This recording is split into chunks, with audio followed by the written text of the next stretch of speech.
exprese quien quiera.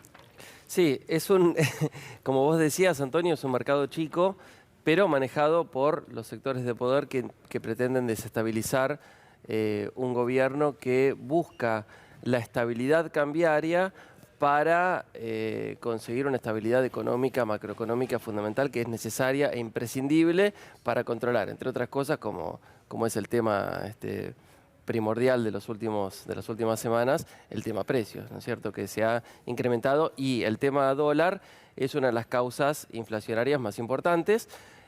Así que bueno, es importante que el gobierno actúe con firmeza para conservar el tipo de cambio oficial en el orden de los 105 pesos como está ahora, ¿no? A ver, si el gobierno estuviera efectivamente interesado en tener la macroeconomía más o menos ordenada, no hubiese hecho todos los descalabros macroeconómicos y monetarios que estuvo haciendo en este último tiempo. Eso por un lado. Por otro lado, si bien en términos de volumen el dólar blue es pequeño, yo considero que en términos de referencia para el laburante es el único dólar que cuenta. Primero, pues es el único al que tenés acceso. O sea, el oficial, si vos querés ir a comprar, estás completamente limitado. Para usar el contado con liquidación, a ver, si bien no es complejo, pero hay mucha gente que no conoce cómo se hace, entonces... Está más caro igual, ¿no? El contado con liqui. Pero ponele que están ahí más o menos lo 200 mismo. pesos, O sea, sí. la diferencia en ese sentido es marginal cuando lo comparás con el oficial, donde Sí. la brocha es del 100. Entonces, a mí me choca un poco cuando, digamos, se ningunea un poco el precio del blue, como diciendo, es un dólar que no tiene importancia. Y yo, Es referencia. es referencia para el trabajador principalmente, porque cuando te dicen que la referencia es el oficial, vamos a discriminar. El oficial es prácticamente hoy por hoy un dólar para el comercio exterior, ¿sí? Expo e Impos. Si vos ves las exportaciones, lo que exporta Argentina, soja, acá no se consume, entonces eso casi que no nos interesa para lo que es el mercado local, ¿no? Las importaciones, si bien es cierto que entran al oficial, pero vos también tenés restricciones a las importaciones, lo que significa que el que importa tiene un nicho de mercado donde no compite con nadie, por lo tanto no tiene ninguna obligación o necesidad de poner el precio de precio internacional por dólar oficial, o sea, te lo puede poner al dólar que quiere, entonces tampoco es una referencia para las importaciones. Y como te decía antes, o sea, si vos sos un laburante, un trabajador y te sobró algo de plata y te querés defender de la inflación, te querés defender, ¿a dónde vas a ir? El único lugar a donde podés ir es el blue. Por eso, para mí es tan importante como referencia, y yo considero que el dólar blue tiene un componente psicológico muy importante. Cuando la gente en este país se asusta, se refugia en el dólar. ¿Cuál es el único dólar al que tenés acceso más o menos libre? El blue. O sea, si la gente se asustó, fue el blue. Sí, mi visión, disculpame, no comparto. Por Para un eso lado, estamos acá. El Para tema eso es que estamos acá. debatan y Claro. y llegar a un acuerdo. Pero lo importante es el debate. Precisamente, digamos, cuando vos hablás de contado con liqui, hablás de la gente, el trabajador. Contado con liqui son operaciones que se hacen comprando acciones que cotizan en el exterior, se compran en pesos y se venden en el exterior en dólares, y por lo tanto la cantidad de dólares que se recibe dividido a la cantidad de pesos que entra sería Ese ratio, sí. sería Pero cualquiera tiene tipo de acceso cambio. a eso. Pero vos hablás de el laburante, ¿no es cierto? El tipo de cambio oficial, como bien vos decías, regula el comercio exterior, es decir, las exportaciones, las importaciones, y fija entonces, entre otras cosas, el precio de la comida de los argentinos. ¿Vos te acordás? Y muy bien nos le fue, pues la comida, o sea, la inflación fue del 50 y pico por ciento. Entonces, si ese es el objetivo, están fallando. Permitime terminar. Entonces, una de las causas inflacionarias sabemos que es la cambiaria, otra tiene que ver con algo que están reconociendo de distintas vertientes, De vuelta, si la inflación fuera incluida cambiaria, contener el tipo de cambio incluida fijo tu se espacio, soluciona. que tiene que ver, permitime terminar, que tiene que ver con los sectores de poder concentrado, que son los grandes formadores de precio, que son unas pocas cadenas monopólicas que forman los precios abusivos, utilizando su posición dominante en la cadena de producción, comercialización y distribución. Son los que, por un lado, le pagan poco a los pequeños productores, por el otro lado, inflan los precios que pagamos todos, y muchos de estos consorcios son además los que son los intermediarios exportadores, que además se quieren quedar con todo el dinero que entra al país y presionan, ¿Pero qué tiene que ver esto con el contado al con liquidación? gobierno, por lo tanto al pueblo argentino, para que les devalúen o les quiten retenciones, lo cual genera como bien vos decías, el punto al que te referiste hace un ratito, elevación del precio de los alimentos en la mesa de los argentinos. Entonces, una de las causas, uno de los motivos para disminuir este efecto desestabilizador es controlar el dólar oficial. Y lo que vos decías del laburante, mira, si el tipo de cambio... Qué barato sería permitime todo. terminar y después me respondes. Cuando vos me hablabas del susto de la gente que va a comprar dólar, y entonces busca el blue, porque el blue sería por ahí, en algunos casos, más baratos que el dólar más los impuestos, que serían una especie de aranceles, ¿no? Que protege Pero vos no tenés acceso a eso. Si querés comprar 201 Pero dólares, ¿sabés ya qué no pasa? podés. Si vos esperás una fuerte devaluación, como las que ocurrían durante el gobierno de Macri, por ejemplo, no por citar a Macri, no me interesa citar a Macri. El dólar futuro está 40% más. Hoy también se está esperando una devaluación. Ahora vas a hablar. Pero vos me estás diciendo cosas, yo acoto sobre lo que vos me decís. Vos recordalo y después me contestás todo. Entonces, cuando vos esperas una fuerte devaluación, naturalmente lo que haces es comprar dólares. Pero si vos tenés la certeza que la devaluación opera por debajo de la inflación, suponete, inflación 50%, devaluación 40%, perdés menos operando con pesos y en tasa de interés, con una tasa de interés que es suficiente, que en dólares. Entonces no es verdad lo que vos estabas diciendo. A ver, o sea, tu propio argumento se cayó te lo reformulo. Si lo que vos decís es cierto, entonces todos los argentinos van a perder plata el año que viene, pues están todos esperando una devaluación fuerte. Ahora, bueno, habrá que esperar a mayo del año que viene, pero si lo que vos decís es cierto, entonces todos los que operan en el mercado financiero están equivocados, salvo vos. ¿Me seguís? Entonces, yo ahí discrepo, de vuelta. A ver, hablabas antes de los empresarios, esto es algo que ya hemos tocado.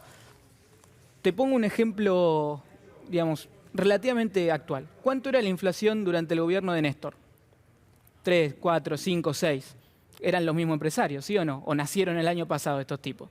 Era la misma gente. ¿Cómo puede ser que antes la inflación era del 3, 4, 5 y ahora del 50? ¿Qué pasó? ¿Se pusieron más malos o estamos emitiendo a lo loco?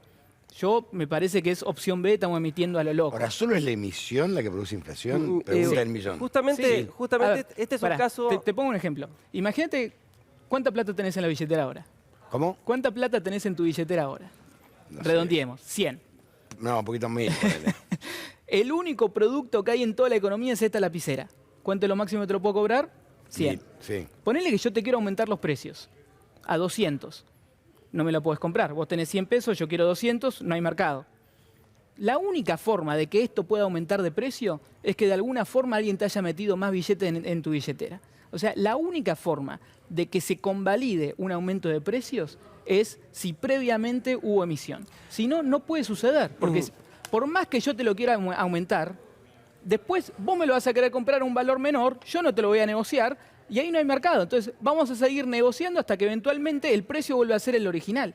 ¿Se entiende lo que digo? Mira, concretamente esto no es una teoría, sino que es una historia muy reciente. Con el gobierno de Macri, que era monetarista, digamos, del estilo que a vos te gusta, en el 2019 prácticamente no hubo emisión. Y la inflación fue la más alta de los últimos 30 años. Siempre dicen lo mismo, porque no están mirando que la tasa era del 70, que nadie le creía, era una política no creíble. La inflación fue, después me contestás todo, como hago yo. La inflación fue del 55%, que fue la más alta de los últimos 30 años. En el 2020, ¿sí? Con una emisión récord a causa de la restricción de la circulación a consecuencia de la pandemia del coronavirus, hubo una emisión de más del doble en términos nominales.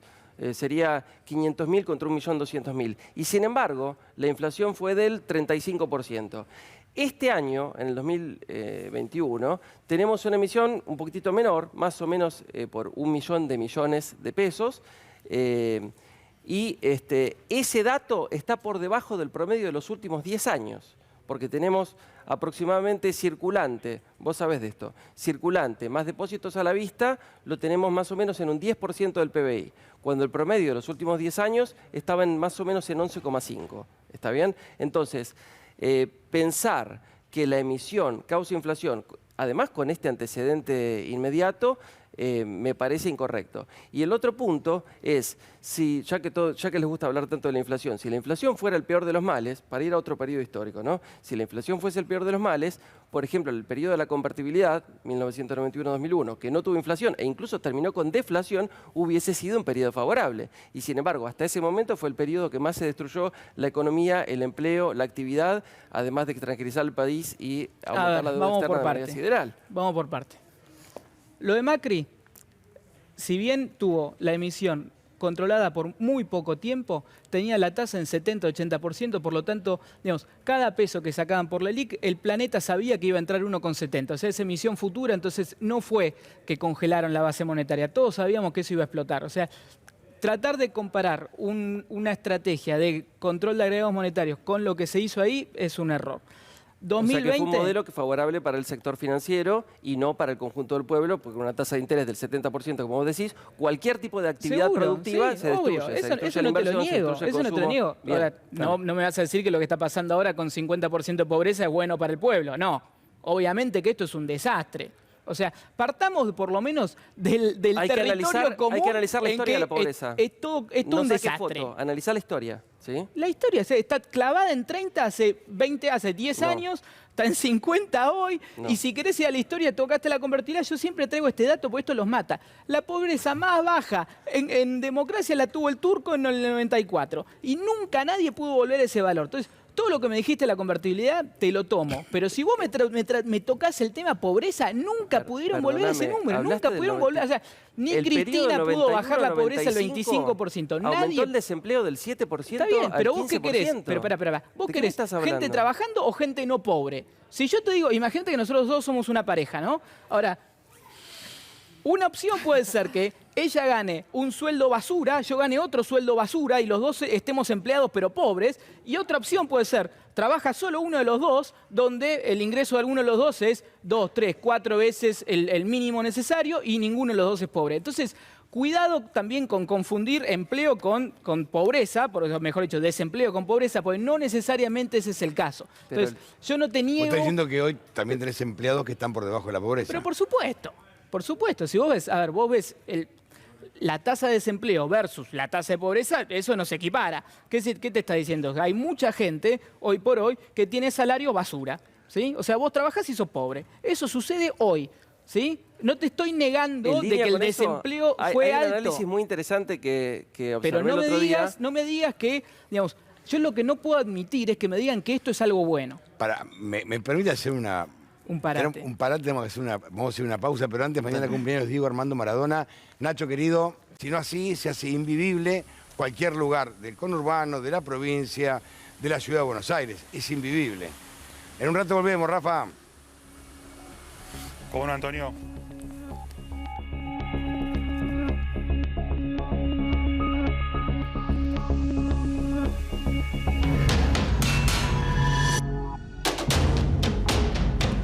Bueno, ¿por qué ponemos dólar? Porque generalmente se toma mucho como referencia, y los dos coinciden, ¿no? El dólar paralelo, blue, no sé, como quieran llamarlo, se toma mucho como referencia y el aumento por las dudas es en base a esto. Cuando dicen te aumento por las dudas. Está de todas las vertientes, creo que acá tenemos también una coincidencia. Bueno, también no, es decir, en esto hay una coincidencia de que una de las causas más importantes de la inflación es la que tiene que ver con las expectativas, es decir, la inflación inercial se conocía, ¿no? Es decir, la inflación futura viene determinada por la inflación reciente del pasado, ¿no es cierto? Y, naturalmente, estos intentos desestabilizadores a manos de unos pocos que pretenden desestabilizar un gobierno nacional y popular que busca una mejora en los ingresos para el pueblo y la reactivación industrial, productiva y de empleo, lo que buscan es justamente debilitar esta cuestión que tiene que ver con una causa inflacionaria. Ahora, en relación... Permitime ahí ya no coincidimos más. Permitime una cosita que así termino de completar algo que habíamos abierto el juego en el bloque anterior, que tiene que ver con esta pareciera premisa que muchos utilizan, no, porque los valores son constantes a lo largo de la historia, y no es así. Ya que hablabas de la destrucción del del poder adquisitivo del salario, por ejemplo, nosotros teníamos, en términos de participación de los salarios en el PBI, nosotros teníamos en el 2004, después de 25 años de destrucción constante, teníamos un 32%. Eso fue incrementándose lentamente, los procesos son muy lentos de recuperación. En el 2015 teníamos un 53%, a tal punto que Macri gana las elecciones diciendo yo te voy a dejar todas las cosas buenas que hizo el kirchnerismo, no te voy a quitar nada, porque había beneficios que todos los sectores de la Argentina vivíamos, ¿no es cierto? Después, esa participación de los salarios baja luego del gobierno de Macri al 45% y claro, acompaño lo que vos criticabas, que en este momento estamos en el 40%. Ahora, ¿por qué seguimos bajando del 45 al 40? Y esto pasó no solo en Argentina por ahí de manera exagerada, pero pasó en todo el mundo, que los grandes laboratorios, las grandes cadenas de alimentos, las empresas de servicios han incrementado su riqueza de manera escandalosa, digo escandalosa porque fue simultáneo con aumento de pobreza en el mundo. Y en términos de, ya que hablamos de pobreza, la pobreza que en el año 2002-2003 estaba en el 55%, fíjate vos que un modelo que a vos no te gusta, que tiene que ver con industrialización, generación de empleo y mejora del poder adquisitivo. No pongas palabras en mi boca, ¿eh? Bueno, después me lo contestás. Esa pobreza bajó del 55% al 27% en el 2015. ¿Sí? Y ahí se quedó. Después del 2015, la pobreza ahí se quedó. Aumentó del 27%, pero vos me decís, la foto, hubo 27% de pobreza, pero veníamos del 55%. Esa primera parte de bajarla del 60 al 30, te la aplaudo si querés. Espectacular. Ajá. Después tuvimos casi 6, 8 años más, sumale los de Macri, 10 años más. ¿Qué pasó ahí? ¿Cómo? No entendí los 10 años, porque en el año 2015 los 4 teníamos años 27%. de Cristina, mejor dicho, los últimos 2 del primer gobierno de Cristina, los 4 del segundo gobierno de Cristina, más los 4 de Macri, 10 años más lo que está pasando ahora, donde la pobreza se mantuvo en el orden del 25-30, salvo, 2020, donde explotó. Entonces, mi crítica va un poco ahí también. Estamos intentando resolver un problema con las mismas políticas que hace 10 años que no generan nada positivo en este país. O sea, control de precios, desdoblar el mercado de cambio, todas estas cositas que sabemos que no funcionan porque mirás para atrás, hace 10 años que el país no mejora, hace 10 años que no generás empleo, hace 10 años que el PBI per cápita está estancado. Entonces, es falso eso. Con Macri hubo tipo de cambio único, sacó los aranceles, sí, sacó todas las medidas proteccionistas. El gobierno de Macri fracasó, o sea, yo no vengo a defender a Macri.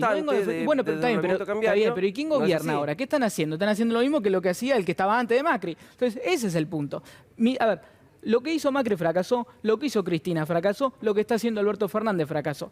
Yo creo que antes de todo tenemos que por lo menos coincidir en eso. ¿Sí? No podemos aceptar nunca que un país con 45-50% de pobres, mejor dicho, que el modelo macroeconómico que te sostiene 45% de pobres es exitoso. De la misma forma que tampoco el gobierno de Macri fue exitoso, de la misma forma que el gobierno de Cristina no fue exitoso. Pero hay una contradicción ahí, porque hace un minuto me dijiste que aplaudías que la pobreza bajó, vos lo dijiste redondeado del 60 al 30. Sí, y llegó a 30, y ahí se quedó. 27%. Y ahí se quedó. Entonces, si me dijiste que eso lo aplaudís, entonces ¿por qué hablas de un fracaso? Pero porque después no pudiste hacer nada más. O sea, vos toda la vida hiciste lo mismo. No. Llega un momento en donde la estrategia que estabas adoptando deja de ser óptima y tenés que cambiar. Yo lo que estoy diciendo es que el kirchnerismo está estancadísimo y viene repitiendo lo mismo que fracasa desde 10 años. Lo que te sirvió para bajar la pobreza del 60 al 30, claramente no te sirve para bajar la pobreza del 30 al 10 o del 30 al 5. Entonces, ese es el punto. Pero con Macri aumentó del 27 al 41. Pero no estoy hablando de Macri. ¿Quién gobierna hoy? ¿Quién gobierna hoy? O sea, ¿quién es el encargado hoy de ejercer la política económica? Hubo desde el principio de este gobierno una pandemia devastadora que azotó a todo el mundo, incrementando la pobreza en todos los países del mundo. Sí, está bien. ¿Y hasta cuándo vamos a usar la excusa de la pandemia? Digo, en algún momento hay que ponerse a laburar. La pandemia está, convengamos que la pandemia está bien, pero en algún momento hay que empezar a laburar. Ahora Biden va a aplicar 1.300.000 y lo de Biden es millones de dólares. O sea, a Biden se le está descontrolando el país, se le descontroló la inflación. O sea, es un papelón lo que está pasando en Estados Unidos también. Pero la inflación de Estados Unidos tiene que ver con la pandemia, claramente. La inflación de Estados Unidos tiene que ver, porque dado la pandemia, lo mismo que pasó acá, tuvo un desplome brutal de la actividad, un alza espectacular del desempleo.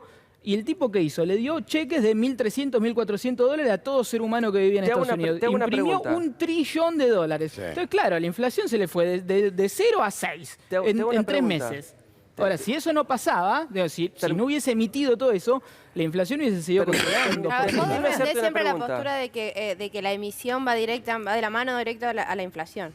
Seguro que sí. Y en el gobierno anterior, por ejemplo, que no hubo emisión. Es lo que hablábamos recién, o sea, sí, con una tasa de interés del 70%. Son otros factores ahí en ese caso. Pero es que está todo relacionado, porque a ver, la tasa de interés es emisión futura. Entonces, si yo te saco este teléfono, pero después te doy un teléfono y medio, entonces todos sabemos que va a aumentar la cantidad de teléfonos. Es lo mismo con la inflación, con la emisión. Si yo te saco $1, pero te prometo que te voy a devolver 1,70, entonces esa es emisión futura. Entonces, no es cierto que lo que estaba haciendo Macri era controlar la emisión. Pero a ver, volviendo un poco al tema que nos traía acá, que era el dólar y los precios.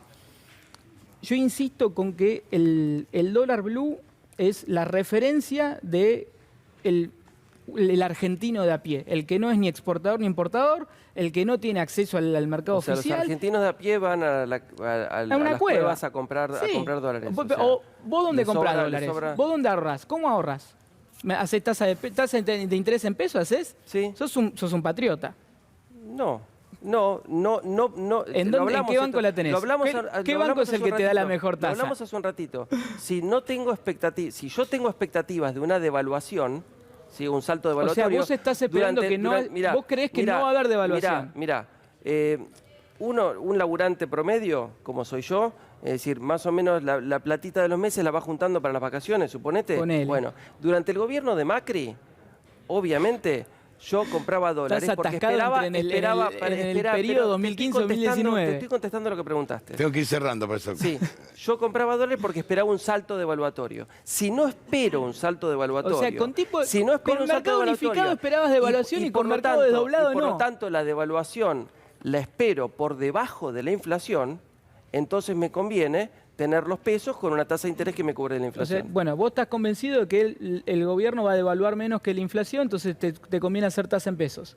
Sí. O sea, esa es tu postura. Está bien, sí. O sea, discrepo. Yo creo que eventualmente le va a meter un saque al tipo de cambio en donde todos tus pesos se van a ver evaporados. Mira, como está ahí el Congreso prendiéndose fuego, así van a estar tus pesos. Pero ahí vos también perdés. Bueno, puede ser, pero en la historia argentina, si apostaste al peso, perdiste. Apostaste al dólar, ganaste. Entonces, si esperás lo suficiente con el dólar, ganás. Conmigo tenés que defender el tipo de cambio, que no haya un salto devaluatorio, porque vos también vas a perder. Todos vamos a perder. Pero el gobierno es el primero que tiene que defender el tipo de cambio y no tiene que salir a hacer plan platita. Si vos querés defender el tipo de cambio, no hagas plan platita. Por la televisión te están escuchando que van a esperar una devaluación. No. Hay que sostener este tipo de cambio con todo. No, hay que ser honesto con las ideas que tiene uno. Yo veo los números y imagino qué es lo que va a pasar. Te digo eso. No te digo lo que quiero que pase. Decime, a ver, si vos me preguntás a mí, yo quiero que Argentina dolarice su economía, pero no te voy a decir mañana Alberto dolariza. No, yo creo que a Alberto se le está yendo todo de las manos y eventualmente esto va a explotar. Eso es lo que creo yo. Hay un superávit comercial de más de 10.000 millones de dólares. Bueno,